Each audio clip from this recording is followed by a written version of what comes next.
Centrifugeuse. Donc ça veut dire que les câbles, on va les fixer pour qu'ils ne risquent pas de tomber. Attends, mais je peux oh, bah là c'est impeccable. Ah ouais, impeccable. Ça ira mieux quand même, tu auras peut-être une image un peu plus de qualité. Voilà. Donc alors tu vois, même la centrifugeuse, hein, c'est à vous. Hein. Alors après il y a les centrifugeuses manuelles. Et après, il y en a d'autres, c'est tout est motorisé, quoi. Ouais, bah, de toute façon, déjà, donc, je m'étais monté un moteur dessus, mais après, c'était vraiment un bricolage qui manquait de fiabilité. Ouais. Donc, j'ai passé par l'achat d'une traverse motorisée. Quand je l'avais acheté, moi, ça valait 400 €. Maintenant, c'est rendu à pratiquement 600 €. Ah, c'est ça. Une traverse motorisée. Donc, bon, voilà, quoi. Ça veut dire que si tu prends un extracteur motorisé, je veux dire, il ne faut pas que tu t'imagines t'en sortir à moins de 700. Ah ouais, le kit complet, j'ai vu, c'est au moins 400-500 €. Avec un extracteur manuel. Hein. Oui, avec un manuel, c'est ça. Mais si tu prends un extracteur motorisé... Bah, là, ça monte déjà dans les 500 balles, juste le truc, quoi. Tout à fait, tout à fait. Donc au début, il faut y aller gentiment dans la vitesse, pour éviter de défoncer le cadre, et après, ça progressivement... Tu vas voir, c'est précisément ce qu'on va faire. Oh, c'est vrai que YouTube, il y a du bon et il y a du pour et du moins pour. Disons que c'est très bien, mais quand tu as déjà un petit peu d'expérience acquise, parce que si tu n'as pas d'expérience acquise, tu peux gober tout et n'importe quoi. Ah, mais c'est ça. Tu comprends? Alors que si tu as déjà une petite expérience acquise, qui vaut ce qu'elle vaut, mais tu as un élément de comparaison. Et puis on a un retour. Enfin... Voilà. Hein? Donc, moi je dirais un extracteur, suivant ce que tu envisages d'avoir comme rush, c'est pas la peine que tu achètes un extracteur à 12 demi-cadres. Hein, tu vas prendre un extracteur, un 6 demi-cadres par exemple. Pas un 4 parce que c'est vraiment trop petit et ça tourne trop serré. Et donc tu vas risquer d'effondrer des cadres. D'accord. Mais il existe des 9 demi-cadres qui sont pas mal. D'accord. Donc bon après forcément, tout dépend du budget que tu veux y c'est ça. Et du coup, toute cette cire, après, on la fout à la poubelle ou après on peut en faire un truc? Non pas, tu plaisantes. Ah. Elle est précieuse cette cire parce que c'est la cire la plus pure que tu peux avoir dans la ruche. Et c'est avec ça du coup qu'on peut faire des bougies ou des trucs comme ça? Alors, tu peux, mais nous ce qu'on fait au niveau du groupement de défense sanitaire apicole, ces opercules là, on les remet dans le nourrisseur.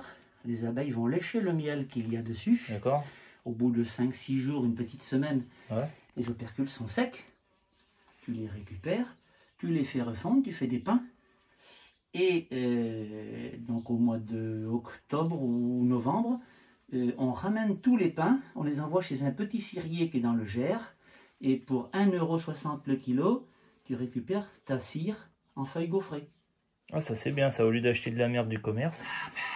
Encore une fois. Et puis tu l'achètes à 22 € le kilo. Ah oui. Voilà. Ah oui, que l'autre côté c'est plus cher que ça. Donc tu comprends, ça vaut le coup de travailler proprement et avec tes propres opercules, parce que c'est un petit cirier, donc il fait des petites quantités de cire. Ouais, d'accord.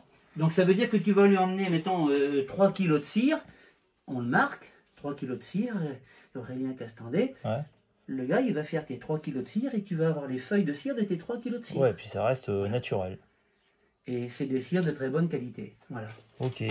Alors, là, on va commencer à tourner tout doucement. Donc là, c'est par projection sur la paroi qui va s'arriver au fond de la cuve. C'est la force centrifuge qui va faire partir le miel des cellules. Que moi, au début, je pensais que ça éclatait carrément la cire, que le cadre était vide et qu'il fallait remettre de la cire gaufrée. Non. Tu vas pouvoir voir là, le long de la paroi. Ouais. S'agiter, toi. Donc là, on va tourner pendant 2-3 minutes à cette vitesse-là. Ça, c'est un rhéostat qui permet de varier la vitesse. Voilà, c'est ça. Hein. Parce que forcément, actuellement, là, les cadres, ils sont pleins, donc ils sont très lourds. Alors, dès que tu leur fais prendre de la vitesse, la force centrifuge est énorme. Au fur et à mesure qu'ils vont se vider, le poids diminue d'autant. Donc, parce que la force centrifuge, elle correspond au poids multiplié par la vitesse. C'est ça. Donc, si le poids diminue, forcément, la force centrifuge va diminuer l'impact qu'il y a en termes de force. C'est bien, ça fait de l'air quand il fait chaud. Ça sent bon. Et puis, le miel, quoi. Parce que du coup, si on le met en pot avant d'attendre une dizaine de jours, est-ce que quoi, moisissure? Non, il va continuer à remonter des microbules. Donc ça va te faire une crème à la surface. Et ça, qui on peut la n'est manger? peut-être pas très esthétique, bien sûr. Ah ouais, voilà, on peut quand même la manger. C'est pour ça que je te disais que tu ne la jettes pas. Si tu ne veux pas la manger, tu la donnes à tes filles et elles vont s'en resservir pour te la remettre dans la hausse. Ou bien pour la mettre le miel dans le toit, tu vois. D'accord. Et tu verras que derrière, si tu leur donnes ça, tu verras que derrière, il ne va pas te rester ramassé au balai à la pelle. Et là, si on les mange, du coup, direct, il n'y a pas de risque de digestion, des choses comme ça, non? Pas du tout. Pas du tout. De toute façon, ça reste du miel. Hein. C'est ça. Mais là aussi, tranquille histoire, Aurélien. Et tu n'en mangeras pas 1 kilo. Hein. Non, c'est un pot, ça fait quoi? 6 mois au moins? Ça dépend comment tu le consommes. Donc là, du coup, ça tombe en bas. Voilà. Donc tu vois, quand je te disais qu'il était rapidement coulant, à la température que l'on a là. Alors là, bon, je le laisse couler, moi, comme ça, brut, là, avec tous les déchets de cire qu'il va pouvoir y avoir. Dans le bouchon. Voilà. Bon. Alors, je n'ai pas mis de filtre à la sortie de l'extracteur, tout simplement parce qu'il peut arriver que des cadres, parce qu'on tourne trop vite, trop tôt, ou ne soit pas bien construit, il s'effondre. Et quand tu as un filtre là, eh ben, tu as toute la cire qui est dans ce filtre. Ça veut dire qu'il faut que tu arrêtes tout, que tu démontes tout et que tu nettoies tout. Alors moi j'aime autant laisser tout venir comme ça là, brut, et après, eh bien, je vais le passer dans ce filtre là, qui a un filtre de 2 tailles différentes, tu vois. Et une fois qu'il aura passé dans ce filtre là, pour le mettre au naturel, j'ai encore un double filtre avec 2 gradations de finesse.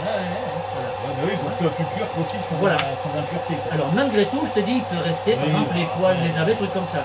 Ce qui, en règle générale, ne correspond pas à quelque chose d'important. Mais donc, j'aime bien faire comme ça parce que quand il s'arrive dans ce filtre-là, ben, je n'ai plus tous les gros déchets qui vont rester là. Voilà. Ah, ça a déjà bien bossé, hein.